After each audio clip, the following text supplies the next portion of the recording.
जरूर सब्सक्राइब करें। आपका बहुत बहुत धन्यवाद। सरयू नदी के पास एक बहुत बड़ा जंगल था। उस जंगल में काफी सारी जानवर रहते थे जो प्यास लगने पर नदी में आकर पानी पीते थे। नदी के दूसरे किनारे पर एक और छोटा सा जंगल था जहां बहुत कम जानवर थी। एक दिन बड़ी जंगल का छोटा खरगोश सरयू नदी के पास आकर पानी पी रहा होता है।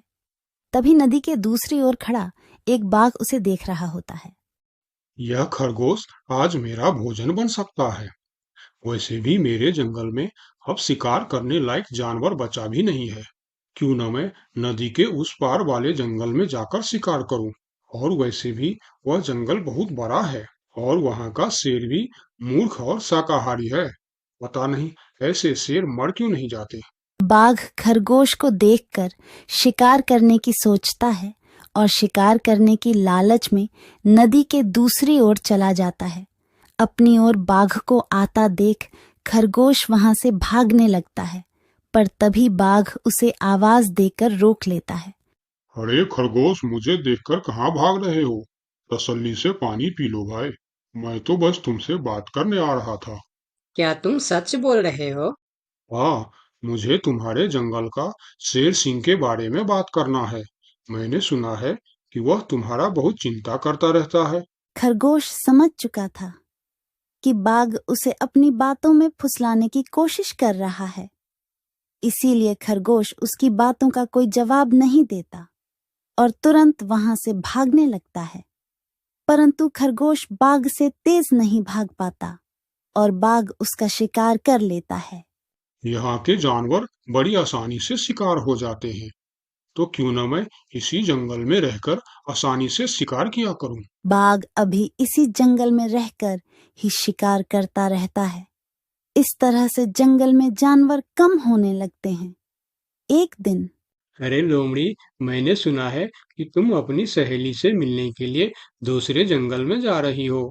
हाँ, लेकिन तुम्हें मेरी इतनी चिंता क्यों हो रही है? देखो लोमड़ी, तुमने सांप के अंडे के साथ जो हरकत की थी, जिसके लिए तुम्हें शेर सिंह ने सजा दी थी, इसके लिए तुम जंगल से भाग नहीं सकती। लेकिन मैं भाग नहीं रही हूँ। मैं तो अपनी सहेली से मिलने उस जंगल में जा रही हूँ। पर मुझे शक है कि तुम मौके देखकर भाग भी सकती हो, इसीलिए मैं तुम पर नजर रख रहा हूँ। देखो भैया, मैं शेर सिंह की हुक्म का पालन कर रही हूँ, लेकिन तुम अपना ड्यूटी ढंग से नहीं कर रहे हो। क्यों?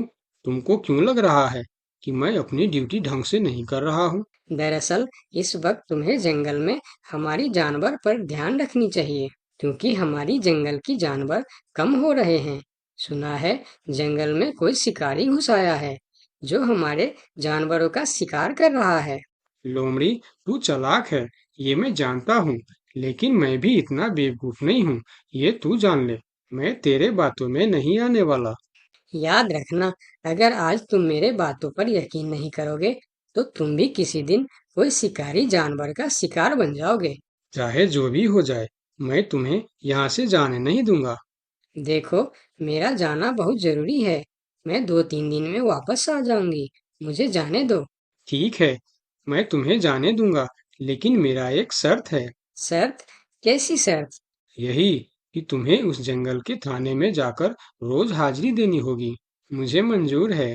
लोमड़ी को पता था कि जंगल से जानवर कम हो रहे हैं, इसीलिए वह हाथी की शर्त मानकर वहां से चली जाती है। वहीं दूसरी ओर हाथी जंगल की निगरानी करने लगता है। तब दिखता है कि जंगल से कुछ खरगोश गायब है। इस चिंता में कई खरगोश आपस में बात भी कर रहे होते।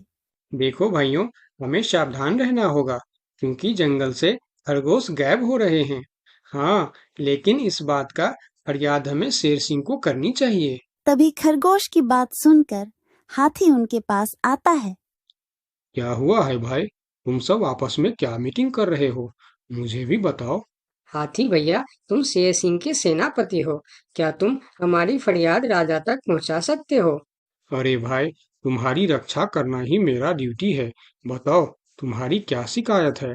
हाथी भैया, कुछ दिन से हमारे कई साथी गायब हो गए हैं। अगर तुम्हें अपनी जंगल की फिक्र है, तो हमारी साथी खरगोश को ढूंढ के लेके आइए। क्या तुम्हें किसी पे शक है? हम सिर्फ इतना जानते हैं कि जो खरगोश गायब हुए हैं वह सब पानी पीने के लिए नदी के पास गए थे और तब से वापस नहीं आए हैं। और वह लोग गायब कितने दिन से हो रहे हैं? पिछले कई दिन से एक एक करके खरगोश गायब हो रहे हैं हाथी भैया। खरगोश की बात सुनकर अब हाथी को भी लोमड़ी की बात पर यकीन हो जाता है। लोमड़ी भी यही कह रही थी कि जंगल में कोई शिकारी आया है। हाथी वहाँ सोच ही रहा होता है कि तभी वहाँ दो बकरी आती है। हे भगवान, अब क्या होगा? कौन बचाएगा हमें? अरे बकरियां, क्या हुआ है तुम्हें? क्यों रो रही हो? हाथी भैया, अच्छा ही हुआ जो आप हमें यहीं मिल गए। हम शेर सिंह के पास शिकायत करने जा रही थी। तुम भी शिकायत करना चाहती हो? हाँ, आखिर तुम लोगों का क्या तकलीफ है? हाथी भैया, कुछ दिन पहले कुछ खरगोश जंगल से गायब हुए थे और अब बकरियां भी गायब हो रहे हैं। लगता है कोई शिकारी हमारे जंगल में घुस आया। पूरा जंगल इसी बात से परेशान था कि आखिर उनका शिकार कर कौन रहा है। अब वह सभी मीटिंग के लिए शेर सिंह के पास जाते हैं और सारी बातें शेर सिंह को बताते हैं, जिस पर शेर सिंह अपनी जंगल की जानवरों से कहता है, आप सब फिक्र मत करो, मैं बहुत जल्द पता लगा लूंगा कि यह काम किसका है और कौन हमारे जंगल का जानवरों का शिकार कर रहा है। तो अब हम क्या करेंगे शेर सिंह? आप लोगों से हमारी यह विनती है कि आप लोग जंगल से बाहर नहीं जाएंगे। जिसको भी पानी पीना है वह इसी जंगल का तालाब का पानी पिएगा। महाराज, आपका ये हुक्म हमें कब तक पालन करना होगा? एक बार बस मैं उस शिकारी को पकड़ लूं, उसके बाद आप लोग जंगल से बाहर जाकर भी पानी पी सकते हो। सभी जानवर शेर सिंह की बात मान जाता है और जंगल से बाहर जाना बंद कर देती है। 2 दिन बीत जाती है और जंगल से कोई भी जानवर गायब नहीं होता। उधर शिकार नहीं मिलने पर अब बाघ परेशान हो जाता है, क्योंकि 2 दिन से उसने कोई शिकार नहीं किया था। इतना बड़ा जंगल है, इतने सारे जानवर है, तो फिर यह कमबख्त जानवर पानी पीने के लिए बाहर क्यों नहीं आ रहे हैं? 2 दिन से मैंने कोई शिकार नहीं किया, भूख के मारे मेरी जान निकल रही है। लगता है अब शिकार करने के लिए नदी का किनारा छोड़ जंगल के अंदर जाना पड़ेगा। आखिर मैं भी तो देखूं, इस जंगल में सभी जानवर आखिर गायब कहाँ हो गए हैं। अब देखता हूँ मुझसे कैसे बचते हैं इस जंगल के जानवर। इतना बोलकर बाघ छुपकर जंगल के अंदर घुस जाता, जहां वह देखता है एक बकरी घास खा रही होती है। उस बकरी को घास खाता देख बाघ पीछे से उस पर हमला कर देता है और उसे मारकर अपने साथ जंगल से बाहर ले जाता है। ये सब एक दूसरी बकरी देखती रहती है। अच्छा, तो ये बात है। अभी मैं जाकर शेर सिंह को बताती हूँ। फिर बकरी सभी जानवरों को इकट्ठा करके शेर सिंह के पास पहुंचती है। महाराज, हमारे जंगल में दूसरे जंगल का बाघ घुस आया है और वही हमारे जंगल में शिकार कर रहा है। महाराज, वह बहुत तेज और बहुत दुष्ट शिकारी है। उसने हमारे सामने ही हमारे साथी को मार डाला, जो मैंने अपने आंखों से देख के आया हूँ। महाराज, अब आप कुछ कीजिए महाराज, नहीं तो हमारे प्रजाति खत्म हो जाएंगे। महाराज, अब कुछ करना ही पड़ेगा। अब आप कुछ कीजिए महाराज, नहीं तो हमारी प्रजाति खत्म हो जाएंगी। हाँ महाराज, अब कुछ करना ही पड़ेगा। सबकी बात सुनकर शेर थोड़ी देर सोचकर बोला, लोमड़ी कहाँ है? महाराज, वो नदी के उस पार वाले जंगल में गई है। शेर सिंह लोमड़ी के मदद से बाघ को पकड़ने का मन ही मन प्लान करके बोला, देखो, इस जंगल का जानवरों का रक्षा करना हमारा पहला कर्तव्य बनता है और मैं आप लोगों की रक्षा जरूर करूंगा। बस आप सबको मेरा साथ देना होगा। जैसे मैं बोलूंगा वैसे आप सबको करना होगा। हाँ, हम सब तैयार हैं महाराज।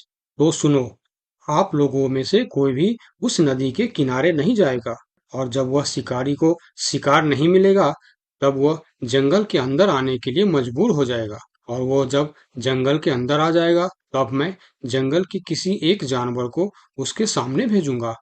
फिर जैसे ही वह मेरे भेजे हुए जानवर का शिकार करने जाएगा हम सब उस पर हमला बोल देंगे।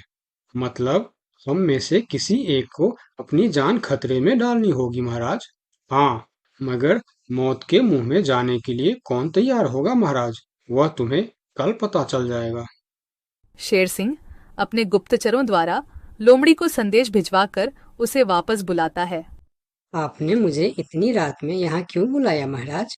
लोमड़ी, मैं तुम्हारी सजा माफ करना चाहता हूँ, मगर तुम्हें मेरा एक काम करना होगा। सजा से छुटकारा पाने के लिए मैं कुछ भी करने के लिए तैयार हूँ महाराज। ठीक है, तो सुनो। लोमड़ी की हाँ करती ही शेर सिंह ने बाघ को पकड़ने का प्लान उसे बता दिया। महाराज, जब बाघ मेरा शिकार करने आएगा तब आप मुझे टाइम पर आकर बचा तो लेंगे ना? मैं शेर हूँ, कोई नेता नहीं जो वचन देकर मुकर जाऊंगा। तुम निश्चिंत रहो, तुम्हें कुछ भी नहीं होगा। अगले दिन प्लान के अनुसार लोमड़ी नदी के किनारे जाता है। शिकार को आता देखकर बाघ खुश हो जाता है। वाह, आज मुझे पेट भरकर खाना मिलेगा। शिकार के नजदीक आते ही मैं उसे मार दूंगा। लोमड़ी डरते डरते नदी के किनारे पहुंच जाता है। हे भगवान, टाइम पर शेर सिंह को भेज देना। कैसी हो लोमड़ी? मैं ठीक हूँ बाघ भाई। अभी तो तुम ठीक हो, लेकिन थोड़ी देर बाद ठीक नहीं रहोगे। क्या मतलब? मतलब ये कि मैं अभी भूखा हूँ, और जब मैं भूखा होता हूँ तो किसी का भी शिकार कर लेता हूँ। इतना बोलकर जैसे ही बाघ लोमड़ी की तरफ जाता है, वो शेर सिंह के जाल में फंस जाता है और वहां सारी जानवर आ जाता है। बाघ, तू शिकार के लालच में मेरे चंगुल में फंस गया है। अब तेरी कहानी खत्म। तुमने मुझे धोखा दिया शेर सिंह। जैसी करनी वैसी भरनी, मुहावरा तो तूने सुना ही होगा। बाघ, तू सबको धोखे से मारता था, इसीलिए मुझे तुम्हें भी धोखे से मारना पड़ा। मुझे माफ कर दो शेर सिंह, मैं हमेशा के लिए जंगल छोड़कर चला जाऊंगा। तूने हमारे जनता पर अत्याचार किया है, अब तुम्हें इसका हिसाब चुकाना पड़ेगा। साथियों, अपना बदला ले लो। शेर सिंह की आज्ञा मिलते ही सारे जानवर उस बाघ पर टूट पड़ता है। इस तरह से शेर सिंह अपने चालाकी और सूझबूझ से अपने जंगल के जानवरों की रक्षा करता है। इस कहानी से हमें यही सीख मिलती है कि धोखे का अंजाम धोखा ही होता है, जैसी करनी वैसी भर। Thanks for watching our story channel. Subscribe to our YouTube channel, Anytoon Hindi Animated Stories, for more exciting and entertaining stories. Don't forget to like, share, and press the bell icon to get notifications for new videos.